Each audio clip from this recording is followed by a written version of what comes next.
आज का समय कलयुग का समय है। इस समय में किस पे विश्वास करें और किस पे ना करें आदमी को समझ नहीं आता। चलते चलते आदमी कब यू टर्न कर जाता है कुछ पता नहीं चलता। ऐसे पाखंड ऐसे ढोंग बढ़ गए हैं, यकीन नहीं होता कौन साधु है, कौन संत है और कौन पाखंडी है, कौन ढोंगी है। हर क्षेत्र में भ्रष्टाचार, हर क्षेत्र में पाखंडवाद, हर क्षेत्र में ईगो, हर क्षेत्र में खुदगर्जी स्वार्थीपन आ गया है। पर हमारा कहने का मतलब यह नहीं है कि 100% ही सब कुछ खत्म हो गया। हर धर्म में, हर क्षेत्र में अच्छे लोग भी हैं।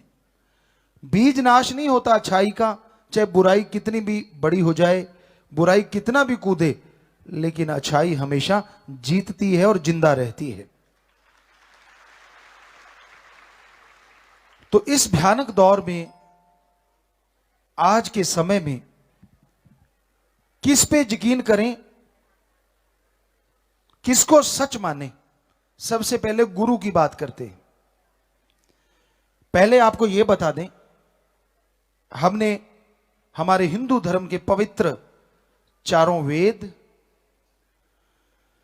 गीता, रामायण, महाभारत, इन पे रिसर्च किया हुआ है। हमने हमारे सिख धर्म की पवित्र गुरुवाणी, गुरु साहिबानों की पवित्र जीवनी को पढ़ा और उन पे सर्च किया हुआ है। इसी तरह हमने हमारे सभी धर्मों के पवित्र ग्रंथ, कुरान शरीफ, कुरान मजीद, बाइबल, सभी पवित्र ग्रंथों को पढ़ा। शेख फरीद, नामदेव, धन्ना भगत, रविदास जी और बहुत सारे संतों की वाणी को पढ़ा। खुद नॉन मेडिकल के स्टूडेंट रहे, कम पढ़ पाए, लेकिन जितना पढ़ पाए साइंस में बड़ी रुचि थी। गुरुजी ने बुलाया तो धर्मों को पढ़ा। तो सभी धर्मों के अनुसार आज आपको सच्ची बातें बताएंगे। आपसे कोई पैसा नहीं लेना, कोई आपका रिलीजन धर्म चेंज नहीं करना, कोई नोटों वोटों का चक्कर नहीं है। 100% ये सच है और हम आपको सच बताने आए। तो सबसे पहले गुरु की बात जो आपको बोला, सच्चा गुरु कौन है। पहले गु का मतलब है अंधकार और रू का मतलब है प्रकाश। जो अज्ञानता रूपी अंधकार में ज्ञान का दीपक जला दे, वही सच्चा गुरु होता है। गुरु कभी किसी से डायरेक्ट इनडायरेक्ट पैसा नहीं लेता, क्योंकि जब भगवान नहीं लेता तो गुरु क्यों लेगा। सच सच बताइए। मंदिर, मस्जिद, गिरजाघर, गुरुद्वारा हम भी जाते हैं, आप भी जाते होंगे। हम जो पैसा देते हैं, क्या आपने मालिक को पैसा उठाते देखा है जी? अगर आप सच बोलने का हिम्मत रखते हैं, नहीं देखा ना। हमारे जैसे लोग चढ़ाते हैं और हमारे जैसे लोग उठा लेते हैं। सोचने वाली बात। अगर मालिक ने हमें बनाया है, क्या हमारे बनाए कागज के टुकड़े रुपए को नहीं बना सकता? बना सकता है। हमारे हर जगह लिखा हुआ है, हमारे हिंदू धर्म में लिखा, पवित्र सभी धर्मों में लिखा, भगवान कण कण में विराजमान है। कण का मतलब बहुत छोटी सी जगह, वहां भी भगवान है।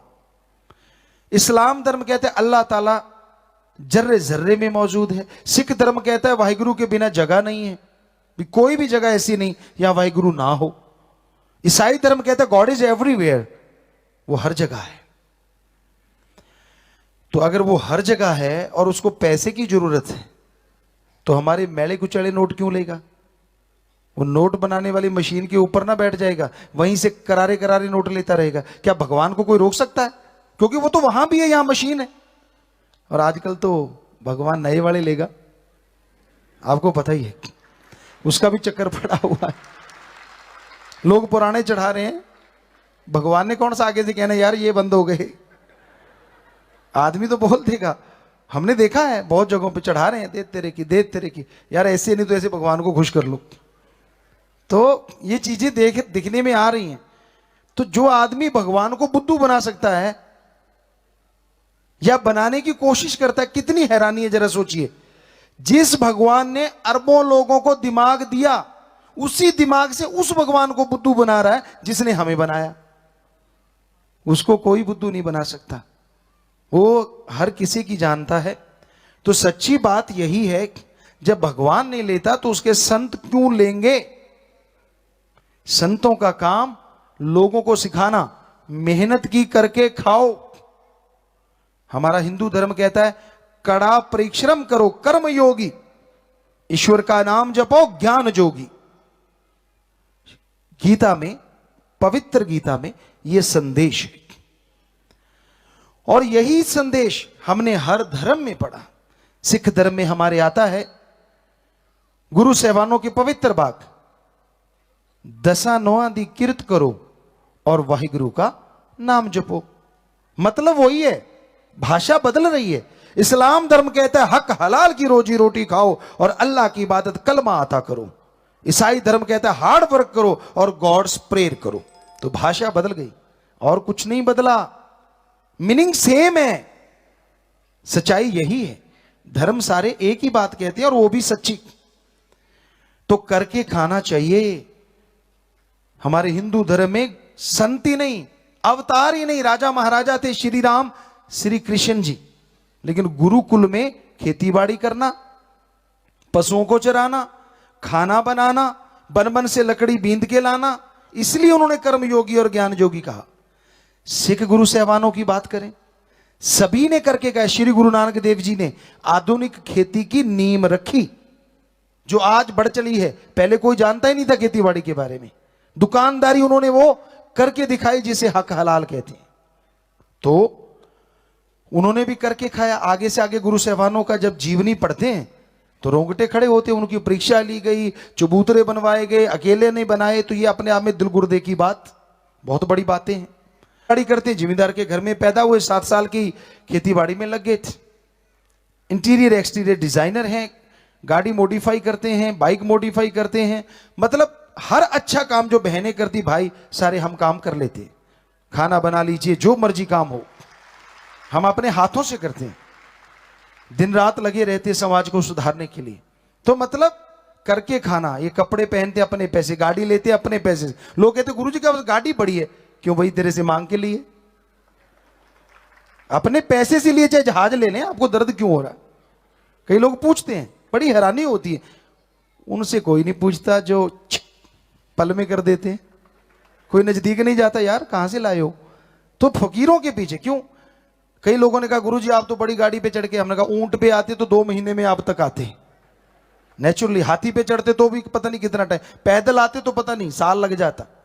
तो अगर सुविधा बनी है उसको इस्तेमाल में ला रहे हैं और हम अपनी हक हलाल की कमाई से ला रहे हैं, तो किसी को तकलीफ तो होनी नहीं चाहिए। मेहनत की तो हर कोई खा सकता है ना। ठगी बेईमानी भ्रष्टाचार वो कभी नहीं करना चाहिए। कबीर जी कहते हैं माया होई नागणी जगत रही ढहकाए, जो इसकी सेवा करे उसको ही ये खाए। तो माया पाप जुल्म की, ठगी बेईमानी की नागनी की भांति है। जो इसकी कमाई करते हैं उन्हीं को ये डस लेती है। जैसे नागनी जो दूध पिलाते हैं, क्योंकि नागनी का स्वभाव है डंक मारना। हो सकता है वो प्यार जता रही हो, पर आपका तो काम हो गया ना जब डंक मार दिया। तो उसी तरह माया है पाप जुल्म की। तो मेहनत की करके खाने का संदेश। पर ये सारी बातें तभी पता चलेगी ना जब आप सत्संग में आएंगे। सत्य संग, सत्य का साथ, और सत्य एक ही है। किसी धर्म को पढ़ लो, सत्य एक जो कभी नहीं बदलता।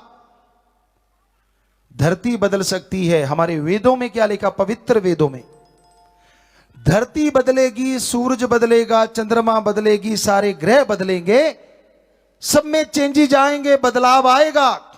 हजारों साल पहले लिखा है। एक ऐसा है जिसमें बदलाव नहीं आता, और वो है प्रभु अल्लाह वाहिगुरु गॉड खुदा राम। उसमें कभी कोई बदलाव नहीं आएगा। वो जैसा था वैसा है और वैसा ही रहेगा। बाकी सब चीज परिवर्तनशील है। तो सत्य का संग, यानी सत्य है प्रभु, और संग उसके बारे में सच्ची बात सुनने को मिले। इंसान को कहीं तो सच मिले। जिधर जाता है झूठ, जिधर जाता है झूठ। आजकल तो राम राम करना भी मुश्किल हुआ पड़ा है। हम महानगरों में गए, आज से 8-10 साल पहले की बात, अब भी जाते हैं।